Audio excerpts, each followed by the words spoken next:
আমি চাই না কোনো সুন্দরী, চাই শুধু স্বার্থ ছাড়া একটা নারী।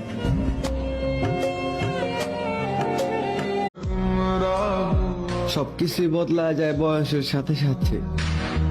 আগে জিদ ধরতাম আর এখন ধৈর্য ধরি। এমন জীবন কেন দিলা, সুখের চেয়ে দুঃখ দিলা, তিলে তিলে বেতো।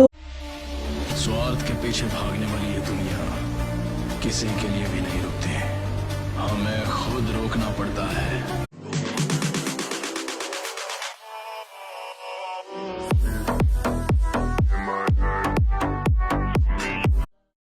এখন সব চুপচাপ ভাবেই মেনে নেই, মানুষকে বুঝতে দেই না তার কোন কথায় খারাপ লেগেছে। বড় ভাই হচ্ছে এমন একটা জিনিস যে কিনা তুমি যতটা সমস্যার মধ্যেই থাকো না কেন